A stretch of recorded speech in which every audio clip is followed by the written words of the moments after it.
I'm just going to get underneath this red devil apple tree here to get to my potted tomatillo, because some of these beautiful tomato-like fruits, they are closely related to tomatoes already. That one was definitely ready to pick.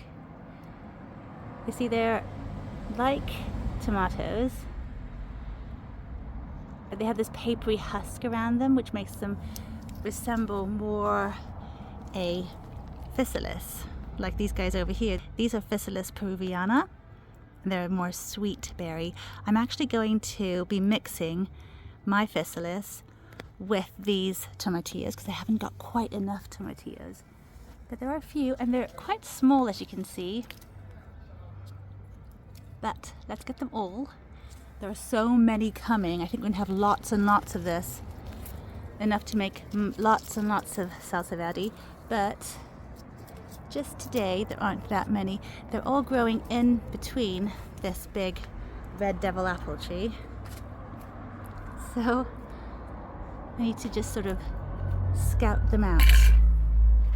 I might also use some regular tomatoes for this whole salsa. Let's see, are there any more hiding? There's lots forming.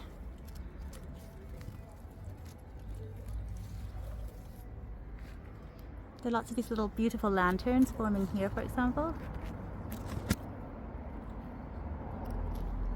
Lots more flowers coming too. They're really liking this nice sunny weather we're having. I wonder if that one's big enough. I don't think so. It's just starting to open. We could take it. It might be a bit more sour. That's a really small. Here's another one. See, look at that one. Looks really good. As far as I can tell from watching a few videos about these, because the first time I'm growing them, they're actually supposed to be staying inside their husks. So these ones are the ripe ones. And the ones I picked that were split open were a bit overripe. So these are the ones to pick. Here's another good one over here. Look at that. That's a big one.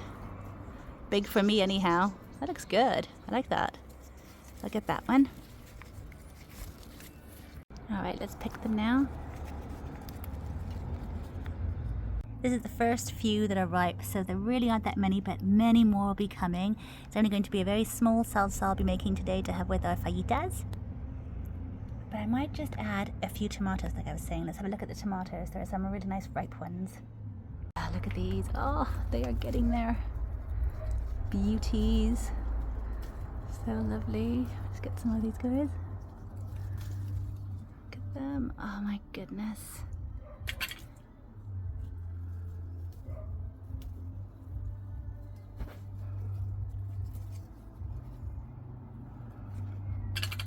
So lovely.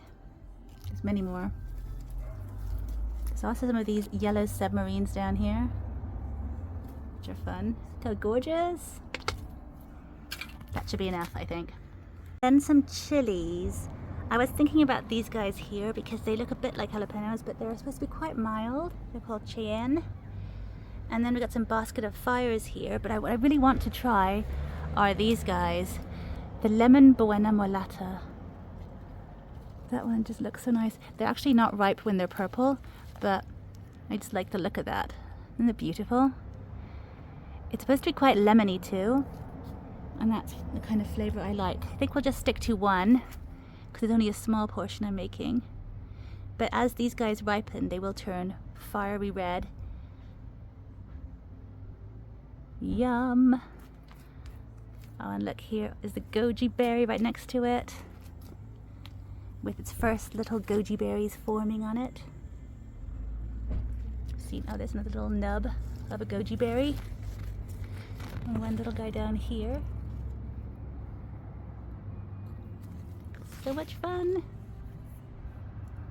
Right, so we've got our little bowl of goodness to cook up a lovely salsa verde. It's gonna be kind of a salsa rojo, I guess. A bit of redness in there. Or maybe a salsa rainbow. A rainbow salsa.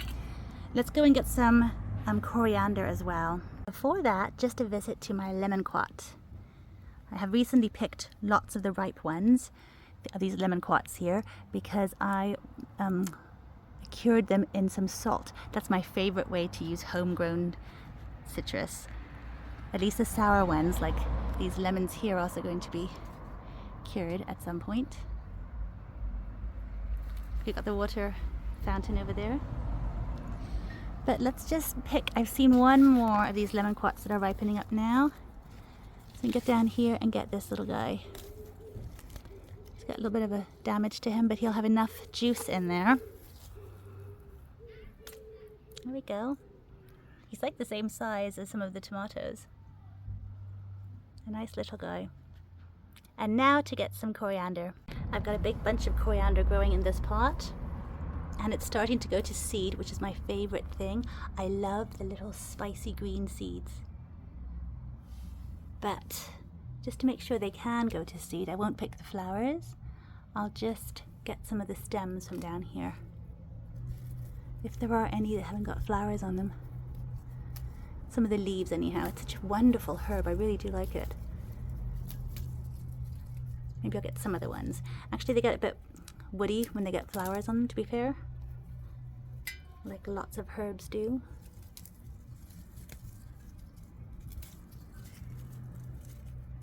Oh, the smells are so good coming from here.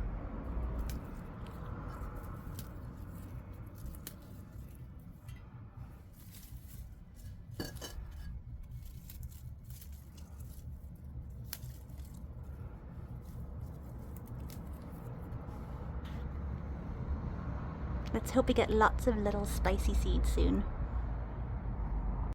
So now that we've assembled all our ingredients, we're just going to slice the tomatillos and some of the tomatoes in half and fry them on a hot pan. Then we'll just assemble everything else, whiz it all together with a stick blender, and we'll have a really wonderful fresh salsa. And here we have it, our rainbow salsa. I would have loved to make a proper salsa verde, but I just did not have all the ingredients. We didn't have quite enough tomatillos, but I do think that adding the real tomatoes and the Cape Gooseberries, it all just added little bits of flavor and spice, and it's just such a wonderful, wonderful, really fresh tasting salsa. So I'm really happy with it. The only thing we didn't blend into it was, of course, the lemon quat. We just squeezed all that juice in, and it just really, really added so much flavor.